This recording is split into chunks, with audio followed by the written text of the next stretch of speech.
এটা একটা মুমিনের সাথে আল্লাহ সুবহানাহু ওয়া তাআলা করবে। তার মানে তার ছোট ছোট আমলগুলো পর্যন্ত আল্লাহ সুবহানাহু ওয়া তাআলা কাউন্ট করে। প্রকান্তরে একজন কাফের যদি পুরো সম্পদ পৃথিবী দান করে দেয়, তার নাজাতের জন্য কাল কিয়ামতের দিনে এটা তার জন্য গ্রহণযোগ্য হবে না। আর আপনি সেই জাতির আমল দেখে ধোঁকা খেয়ে যাচ্ছেন। এখন কেউ প্রশ্ন করতে পারে, ওই সুশীল সমাজের লোকগুলো, নাস্তিক টাইপের লোকগুলো, যারা জেনারেল শিক্ষিত, অনেক মাত্রায় তারা বিদ্যা বুদ্ধি অর্জন করেছে বা অমুসলিমদের দেশে বসবাস করে, যারা তাদের আমল চরিত্র দেখে ধোঁকা খেয়ে গেছে, তারা ভাববে এই হুজুর মাদ্রাসা পড়ুয়া লোকগুলা, এই দাড়ি টুপিওয়ালা লোকগুলা শুধু এগুলোই পারে বলতে। এগুলি তারা ফিল করে সাধারণত। একটা লোক তার জীবনের সমস্ত কিছু দান করে দিয়েছে, সে কাউকে একটা থাপ্পড় পর্যন্ত মারেনি। যেই ব্যক্তি কোনো থাপ্পড় পর্যন্ত মারেনি, তার মানে সে অমুসলিম হওয়ার কারণে আল্লাহ তার এই নেকির কোনো বদলা দেবে না। এটা মনে হবে যে এটা হুজুররা বাড়াবাড়ি করছে, কিন্তু এটা কিন্তু ধর্ম, এটাকে আমাদের বানানো, এটা হচ্ছে ধর্ম। আমাদের ধর্মের কিতাবের মধ্যে এই কথা রয়েছে। আল্লাহ বলেছে এই কথা, রাসূল বলেছে এই কথা, এর বাইরে আমরা যাই কি করে? তবে তার প্রশান্তির জন্য আমি বলি, নাহলে তার অন্তর্জালা শুরু হয়ে যাবে। এই সমস্ত কাফেরদের সৎ আমল তাদের কি উপকারে আসে, দুই একটা কথা আমি আপনাকে বলি। হ্যাঁ, কাফেরদের সৎ আমল তাদের উপকারে আসে, কিন্তু এটা হচ্ছে দুনিয়া। রাসূলুল্লাহ সাল্লাল্লাহু আলাইহি ওয়াসাল্লাম এবং আল্লাহ বলেছে, কোন কাফের যদি এই দুনিয়াতে ভালো কোনো কাজ করে, তার বদলা আমি তাকে দুনিয়াতেই দিয়ে দেব, পরকালে তার আগুন ছাড়ার কোনো নসিবে জুটবে না। কাফের যদি ভালো কাজ করে, তার মানে তার ভালো কাজের বিনিময়ে তাকে আল্লাহ সুবহানাহু ওয়া তাআলা দুনিয়া দিয়ে দেয়। মাদার তেরেসা এমন টাইপের লোকগুলো যারা অনেক দান সদকা করেছে, দেখেন আজও পর্যন্ত তাদের নামকে আল্লাহ বাকি রেখেছে। কিয়ামত পর্যন্ত তাদের নাম বাকি থাকবে। মানুষ তাদেরকে দাতা বলবে, মানুষ তাদের স্ট্যাচু, যেটা কি বলে, ওই প্রতিমূর্তি বানিয়ে রাস্তায় লটকিয়ে রাখবে। তারা তাদের ঘরের মধ্যে স্থান পাবে, ছবি মূর্তি করে তাদেরকে রাখা হবে, তাদেরকে আইডিয়াল হিসেবে তাদের সন্তানরা গ্রহণ করবে, তাদের নামে বছরে বছরে অনুষ্ঠান করা হবে এবং মানুষকে ওইদিকে উদ্বুদ্ধ করা হবে। এগুলো তাদের নেম প্লেট তৈরি হবে, এগুলো তাদের ভালো কর্মের রেজাল্ট। আল্লাহ তাদেরকে তাদের দুনিয়াতেই দিয়ে দিবে। যার ফলে আজকে মুসলিম হয়েও আপনি বলছেন ওই লোকটা ভালো, এটা তার ভালো কর্মের ফল। এবং তারা দুর্নীতি যত বেশি মুক্ত, তাই তারা রাস্তাঘাট, নিয়ম কানুন সবকিছু আমাদের চাইতে ভালো ফ্যাসিলিটি পাচ্ছে। তারা যেমনটা বললাম, রাস্তার মধ্যে একটা পাতা পড়া নাই, তার মানে কতটা স্বাচ্ছন্দ্যে তারা বসবাস করে। আর মুসলিমরা কত অধঃপতনে আছে আপনি দেখেন। তার মানে একটা কাফের ভালো কাজ করছে বিদায় দুনিয়াতে তারা সুস্থ আছে, তাদের খাদ্যে ভেজাল কম, তারা সুস্থ আসে বেশি। আর আমরা আজকে মুসলিমরা দুর্নীতিবাজ বিদায় আজকে আমরা অসুস্থ বেশি, আমাদের সন্তান মরছে বেশি। আজকে আমাদের মধ্যে লোভ ঢুকেছে বিদায় আজকে এক ভাই আরেক ভাইকে পছন্দ করছে না, মেরে দিচ্ছে। এই সমস্যাগুলো কাফেরদের মধ্যে আছে, কিন্তু আপনার থিওরি অনুযায়ী ওরা ভদ্র, ওরা সভ্য, কিন্তু ওরা ভালো আছে, তাই না? এটা ওদের ভালো কর্মের ফল। আসুন আমি আমার নিজের ব্যাখ্যা না বলেন ডাইরেক্ট হাদিস আপনার কাছে ফিট করে দিই। আনাস রাদিয়াল্লাহু তাআলা তিনি বলছেন, কালা রাসূলুল্লাহ সাল্লাল্লাহু আলাইহি ওয়াসাল্লাম, ইন্নাল্লাহা লা ইয়াযলিমু মুমিনান। দেখেন কাফেরদের বৈশিষ্ট্য আমি উল্লেখ করব, সেখানে আপনার মর্যাদা আগে আল্লাহ উল্লেখ করেছে, আগে মুসলমানদের মর্যাদা আল্লাহ আগে উল্লেখ করেছে। রাসূল সাল্লাল্লাহু আলাইহি ওয়াসাল্লাম বলছেন, ইন্নাল্লাহা লা ইয়াযলিমু মুমিনান, আল্লাহ কোনো মুমিন বান্দার প্রতি সামান্যতম জুলুম করবে না। হাসানাতান, একজন মুমিন মুসলিমের ভালো কাজের সাথে আল্লাহ কি করে, ইউতা বিহা ফিদ দুনিয়া ওয়া ইউজা বিহা ফিল আখিরাহ, আল্লাহ তার ভালো কর্মের ফলে দুনিয়াতে তাকে কিছু দিয়ে রাখে, কিন্তু তার পুরো বদলা আল্লাহ সুবহানাহু ওয়া তাআলা কাল কিয়ামতের মাঠে দেবে। এটা হচ্ছে একজন মুমিন, প্রত্যেকের মুসলিমদের প্রত্যেকের ভালো কর্মের ফল। আপনি ভালো, আপনি দুর্নীতিবাজ নন, আপনি হালাল খান, আপনি অনেক উত্তমভাবে জীবনযাপন করেন, কিন্তু আপনি বেশি অভাবী, আপনার মনটাকে আপনি প্রশস্ত করে নেন, আল্লাহ আপনাকে দুনিয়াতে অল্প দিয়েছে। কেন? কারণ আপনার পুরোপুরি বদলা আপনি পারবেন পরকালে। তার মানে আপনি নিয়ে নেন, আপনার 5 ওয়াক্ত নামাজের বিনিময়ে আল্লাহ আপনাকে দুনিয়া দিতে চাচ্ছে না, আল্লাহ যা দিচ্ছে এটা অতিরিক্ত। আল্লাহ বলছেন, আমার পক্ষ থেকে অতিরিক্ত, বান্দা তোমার জন্য আমি জান্নাতকে প্রস্তুত করে রেখেছি। রাসূল সাল্লাল্লাহু আলাইহি ওয়াসাল্লাম বলছেন, হাসানাতান ইউতা বিহা ফিদ দুনিয়া ওয়া ইউজা বিহা ফিল আখিরাহ, তার পুরোপুরি বদলা তাকে পরকালে দেওয়া হবে। রাসূল সাল্লাল্লাহু আলাইহি ওয়াসাল্লাম বলছেন, ওয়া আম্মাল কাফির, কিন্তু কাফেরের সাথে আল্লাহ সুবহানাহু ওয়া তাআলা কি করে, ইউতইমু, আল্লাহ তাকে দুনিয়াতে ভোগ সামগ্রী দিয়ে দিয়েছে, বিহাসানাতি মা ইয়ামালু বিহা লিল্লাহি ফিদ দুনিয়া, তারা আল্লাহর জন্য, এখানে আল্লাহর জন্য শব্দটা রয়েছে মূলত ইখলাস, তারা কোনো স্বার্থে করে না। কিছু কিছু কাফের আছে কোনো স্বার্থে, কোনো কিছু পাওয়ার জন্য ভালো কাজ করে না, তারা হিউম্যানিটি তারা বলে, এটা হচ্ছে মানুষত্ব, মনুষ্যত্বর ভিত্তিতে তারা এই কাজগুলো করে থাকে। আল্লাহ ওটা নিজের দিকে নিয়ে নিয়েছে।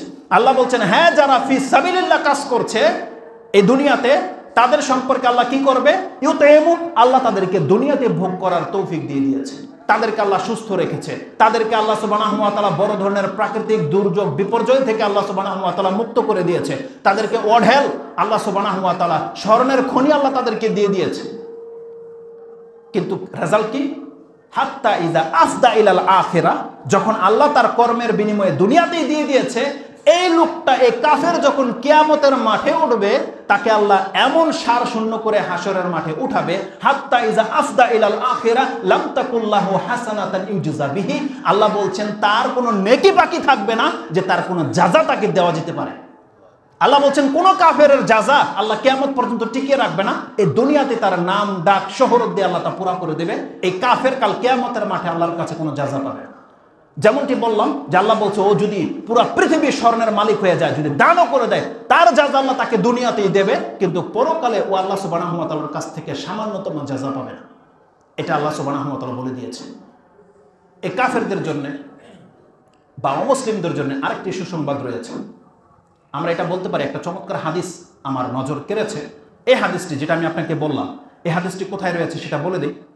আল্লাহ সুবহানাহু ওয়া তাআলা এই হাদিসটি রাসূলুল্লাহ সাল্লাল্লাহু আলাইহি ওয়াসাল্লাম উল্লেখ করেছেন। এটাও 52 নম্বর পর্বে, যেটা হচ্ছে কিতাবুল কিয়ামা, জান্নাত ও জাহান্নামের মধ্যে রয়েছে 6982। এটা হচ্ছে 6982 নম্বর হাদিস। অমুসলিমদের ভালো আমলের আরেকটা ভালো মর্যাদা রয়েছে।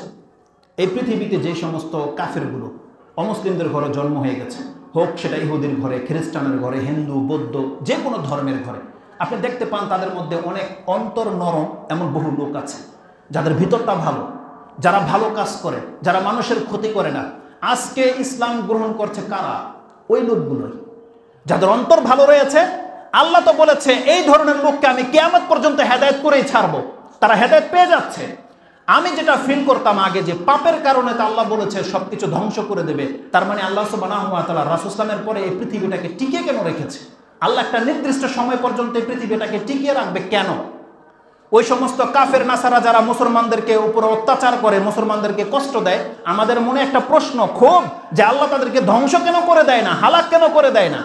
সুবহানাল্লাহ, আল্লাহ সুবহানাহু ওয়া তাআলার হিকমত বড় ব্যাপক, যা বোঝার মতন ক্ষমতা আল্লাহ কোনো মানুষকে দেয়নি। কারণ আল্লাহ উপর থেকে দেখে, আমরা তো নিচে থেকে দেখি। আল্লাহ উপর থেকে দেখে। আল্লাহ যদি আজ থেকে 50 বছর আগে বাংলাদেশটাকে ধ্বংস করে দিত, তাহলে আমরা হেদায়েত পেতাম না। আমাদের হেদায়েতটা বাকি ছিল বিধায় আল্লাহ সুবহানাহু ওয়া তাআলা এই বাংলাদেশের জমিনটাকে আল্লাহ টিকিয়ে রেখেছে। হাজার শিরক বিদআতের পরেও আল্লাহ টিকিয়ে রেখেছে। এই আপনাদের মতো লোকগুলো হেদায়েত পাওয়ার নসিবে আপনাদের আছে বিধায় আপনি পেয়ে গেছেন। এবং কিয়ামত পর্যন্ত যতদিন আল্লাহ বাংলাদেশকে টিকিয়ে রাখবে, কত মানুষ হেদায়েত পাবে, কত মানুষ আল্লাহর দিকে ফিরে আসবে। আল্লাহ শুধু তাদের বরকতের জন্য, তাদের উপরে দয়া করার জন্য আজকে পর্যন্ত বাংলাদেশে পাপীদেরকে নিয়ে টিকে আছে, শুধু তাদের ঘরের সন্তানগুলোকে হেদায়েত করার জন্য। ওই লোকগুলো যেদিন হেদায়েত হয়ে যাবে, আল্লাহ যখন দেখবে যে বাংলার জমিনে আর কেউ ইসলাম গ্রহণ করবে না বা ইসলামের শত্রু এখন তৈরি হবে, তখনই আল্লাহ সুবহানাহু ওয়া তাআলার ফয়সালাটা আসবে। এটা পুরো পৃথিবীর সাথে তাই করবে। তো আল্লাহ সুবহানাহু ওয়া তাআলা ভালো মানুষ কারা জন্মাবে, কারা মুসলিম হবে, ওই লোকগুলোকে আল্লাহ চিনে। তাদের জন্ম হয়তো এখনো হয়নি, ওই কাফেরদের ঘর থেকে তাদের জন্ম হবে এবং তারা ইসলাম গ্রহণ করবে, ইসলামের খেদমত করবে। তাদের কারণে আজকে পৃথিবী টিকে আছে। তারা আসবে, জন্মাবে, ইসলাম গ্রহণ করবে, ইসলাম বাস্তবায়ন হবে। তারপর আল্লাহ সুবহানাহু ওয়া তাআলা যখন আবার তাদের নাসল ইসলাম থেকে মুখ ফিরিয়ে নেবে, তখন আল্লাহ সুবহানাহু ওয়া তাআলা পৃথিবীটাকে ধ্বংস করে দেবে। তো এই সমস্ত কাফের মুসলিম মুশরিকদের ভালো আমলের আরেকটা ভালো রেজাল্ট রয়েছে। একজন সাহাবী রয়েছে, তিনি হচ্ছেন হাকিম বিন হিজাম। হাকিম বিন হিজাম আন্না হাদ্দাসাহু, তিনি বর্ণনা করছেন, কালা লি রাসূলিল্লাহি সাল্লাল্লাহু আলাইহি ওয়াসাল্লাম, তিনি রাসূল সাল্লামকে একদিন বলছেন, আয় রাসূলুল্লাহি সাল্লাল্লাহু আলাইহি ওয়াসাল্লাম, আরাআইতা উমুরান আতাহান্নাসু বিহা ফিল জাহিলিয়াতি বিসাদাকাতিন ওয়া আতাকাতিন ওয়া সিলাতি রাহিমিন, আপনি কি মনে করেন আমার ওই জীবনটা সম্পর্কে, যে জাহিলিয়াতের যুগে আমি যেটা বন্দিগিতে কাটিয়েছি, আমি দান সাদকা করেছি, আমি দাস মুক্ত করেছি এবং আমি আত্মীয়তার সম্পর্ক রক্ষা করেছি, আফালা আজরুন, তার কি কোনো নেকি নাই? সে মুসলমান হওয়ার পরে বলছে যে আমি জাহিলিয়াতের যুগে মুশরিক থাকা অবস্থায় আমি কত দান করেছি, বাপমার খেদমত করেছি, আত্মীয়তার সম্পর্ক রক্ষা করেছি, আমার এগুলোর কি কোনো নেকি হবে না? রাসূল সাল্লাল্লাহু আলাইহি ওয়াসাল্লাম তার জবাবটা খুব চমৎকার দিয়েছেন। তিনি বলছেন, কালা রাসূল সাল্লাল্লাহু আলাইহি ওয়াসাল্লাম, আসলামতা আলা মা আসলাফতা মিন খাইরিন, তুমি ইসলাম গ্রহণ করেছো তোমার ওই সমস্ত নেকিগুলোকে বহাল রেখে। তার মানে তুমি মুশরিক ছিলা, কিন্তু আল্লাহ তোমার সেই নেকিগুলো এত নেকি ছিল, তার সম্পর্কে বলা হয়েছে, ইমাম মুসলিম এবং বুখারী বলছে সে 100টা মাল ভর্তি উট আল্লাহর রাস্তায় দান করেছিল, 100টা উট, এবং 100টা তার লাইফে 100টা কৃতদাসকে সে আজাদ করেছিল জাহিলিয়াতের যুগে। তার মানে মুশরিকদের মধ্যে এমন ভালো লোক থাকে যারা এমন দান সাদকা করেছে, এত কিছু করেছে, কিন্তু ইসলাম না থাকার কারণে সব বিফলে যাবে। কিন্তু এই সাহাবী ইসলাম গ্রহণ করার পরে বলছেন আফালা আজরুন, ইয়া রাসূলুল্লাহ তার কি কোনো নেকি নাই? বলছে আসলামতা আলা মা আসলাফতা মিন খাইরিন, তুমি তোমার ওই সমস্ত ভালো কাজের নেকিগুলোর সাথে ইসলাম গ্রহণ করেছো, তোমার একটা নেকি আল্লাহ নষ্ট করেনি। এটা হচ্ছে ইসলাম। আরো আশ্চর্যের কথা বলছি এই হাদিসে আপনাকে, এটা ইমাম বুখারীর শব্দ। ইমাম মুসলিম এবং বুখারীর আরেকটা শব্দে এই হাদিসটারই কি ট্রান্সলেট করা হয়েছে, যার ফলে আমি পুরো বক্তব্যটাকে সাজিয়েছি। হঠাৎ করে আমি তরজমাতে দেখলাম যে তরজমাতে আমার কিছুটা গড়বড় মনে হয়। এই হাদিসে কি আছে? আসলামতা আলা মা আসলাফতা মিন খাইরিন, তার মানে তুমি তোমার নেকির সাথে ইসলাম গ্রহণ করেছো। কিন্তু আপনি যখন মুসলিম খুলবেন, ইমাম মুসলিম দেখবেন ওখানে বাংলাতে তর্জমা করা হয়েছে বরং তুমি তোমার ভালো কর্মের ভিত্তিতে ইসলাম গ্রহণ করার তৌফিক পেয়েছো। আর আশ্চর্যজনক না? তার মানে একটা মানুষ যদি কাফের হয়, তার যদি ভালো কর্ম থেকে থাকে, তার ভালো কর্মের মাত্রা যদি অনেক বেশি হয়, তাহলে আল্লাহ দয়া করে তাকে ইসলাম গ্রহণ করার তৌফিক দিয়ে দেয়। এই সাহাবীকে রাসূলুল্লাহ এই কথাটাই বলেছে যে আসলামতা আলা মা আসলাফতা মিন লাকা মিনাল খায়র। ওই লাকা যেখানে শব্দটা আছে, লাকা মিন খায়রিন, তুমি যে ভালো কাজগুলো করতে তার তৌফিক, তার বিনিময়ে তুমি তৌফিক পেয়ে গেছো ইসলাম গ্রহণ করার। ওই বর্ণনাতে আছে সে সাহাবী ইসলাম গ্রহণ করার পরে যখন বলছে যে ওই আমলগুলোর কারণে আমি ইসলাম গ্রহণ করার তৌফিক পেয়ে গেছি, ইসলাম গ্রহণের পরে সে আরো 100টা উট আল্লাহর রাস্তায় দান করেছে এবং আরো 100টা সে এই কৃতদাসকে আজাদ করে দিয়েছে। এতটা সন্তুষ্ট হয়েছে সে। এই হাদিসটি আপনি বুখারী এবং মুসলিমে পেয়ে যাবেন। ইমাম বুখারী এবং মুসলিম তারা উভয় কিতাবে এই কথাটা উল্লেখ করেছেন, যেটা আপনি পাবেন ইমাম মুসলিম ঈমানের অধ্যায় পাবেন 223 নম্বর হাদিস, এবং ইমাম বুখারী যে হাদিসটিকে আমি বললাম যে তুমি তোমার ভালো কাজের বিনিময়ে ইসলাম গ্রহণ করার তৌফিক পেয়ে গেছো, ওই শব্দটা আপনি পাবেন 2538 দেখবেন সেম তর্জমা করা হয়েছে। তার মানে আমরা তাহলে এই অমুসলিমদেরকে এই মেসেজ দিতে পারি যে তাহলে তোমার ভালো কাজের বিনিময়ে আল্লাহ তোমাকে ইসলাম গ্রহণ করার তৌফিক দিয়ে দেবে। তুমি ভালো কাজ করো এবং আল্লাহর কাছে চাও যে আল্লাহ আমাকে হেদায়েত করো। আল্লাহ তাকে হয়তো হেদায়েত করে দেবে। আল্লাহ অনেককে করেছে, তারা হেদায়েত করে দেবে, আল্লাহ তাকে করে দেবে। আল্লাহ সুবহানাহু ওয়া তাআলা যারা অন্তরটা সৎ রয়েছে। যদি এই হাদিসের মাফহুম বা এটা ব্যাখ্যা সঠিক হয়, তাহলে এখান থেকে আমি আপনাদেরকে একটা মেসেজ দিতে চাই। সেটা হচ্ছে এই, যখন আল্লাহ সুবহানাহু ওয়া তাআলা ভালো আচরণের কারণে, ভালো কর্মের কারণে একটা অমুসলিমকে ইসলাম গ্রহণ করার তৌফিক দিয়ে দেয়, আপনি জেনে নেন বদ কর্মের কারণে আল্লাহ কিন্তু অনেক মুসলমানকে কাফের বানিয়ে মৃত্যুদান করে। এটা জেনে নেন। মুসলমান ঘরের সন্তান আপনার জন্ম হয়েছে, কিন্তু আপনার আমল যদি বদ হয়, অন্তর যদি হার্ড হয়, অন্তর যদি মৃত হয়, শক্ত হয়, তারা আপনি জেনে নেন আপনার মৃত্যুটা ইসলামের উপরে হবে না। আল্লাহ হয়তো আপনাকে মুনাফিক বানিয়ে মারবে, আল্লাহ আপনাকে নাস্তিক বানিয়ে মারবে, আপনাকে শিরিক করিয়ে দিয়ে মারবে, অথবা আপনি কাফের হয়ে মরবেন মুসলমানের ঘরের সন্তান হলেও। আপনি দেখতে পান না এমন পৃথিবীতে মানুষ নাই? এমন বহু মানুষ আছে যাদের শুধু মুসলমানের ঘরের সন্তান নয়, আলেমের ঘরের সন্তান, পরে জালেম সে রূপান্তরিত হয়েছে। এরকম দেখতে পান তো ওই যে মাসুদ নাকি এক নাস্তিক, আরে 10 বছর নাকি মুসলমানদের নামাজই পড়াইছে, নামাজ পড়ার পর এখন সে নাস্তিক হয়ে গেছে, বলছে যে আমি অধিকাংশ সময় নাপাক অবস্থায় নামাজ পড়িয়েছি। কতটা বদ! ও ভাবছে যে আমি মুসলমানদেরকে ক্ষতি করলাম। ও কি মুসলমানদের কোনো ক্ষতি করেছে? ও নিজে নিজের ক্ষতি করেছে। এতটা বদ ওর অন্তর থাকার কারণে আল্লাহ ওকে নাস্তিক বানিয়ে দিয়ে দিয়েছে। ও যদি তওবা করে ফেরত না আসে, নাজাত আছে? বলেন। এর চাইতেও উত্তম এক্সাম্পল আল্লাহ সুবহানাহু ওয়া তাআলা কোরআনে রেখে দিয়েছে। নূহ আলাইহিস সালামের ছেলে সম্পর্কে আল্লাহ এই কথাটাই বলেছে।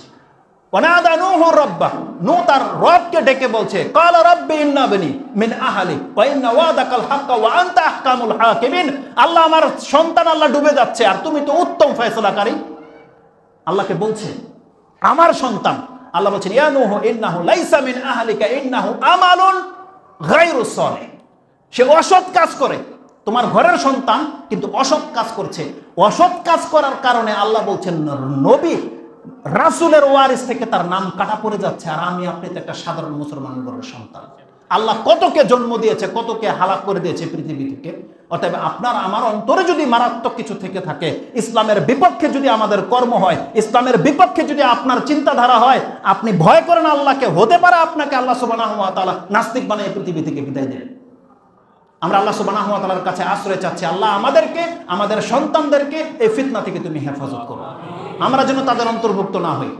তো আল্লাহ সুবহানাহু ওয়া তাআলার পক্ষ থেকে আমি আপনাদেরকে মেসেজটা দিতে চাচ্ছি যে ইসলামের উপরে আপনি থাকার চেষ্টা করেন, ইসলাম থেকে মুখ ফিরিয়ে নিয়েন না। আল্লাহ সুবহানাহু ওয়া তাআলা যে মানুষের সাথে এমনটা করে, আসুন কোরআনের কয়েকটা আয়াত আমি আপনাকে দেখাই। এই আয়াতগুলো খুব মারাত্মক।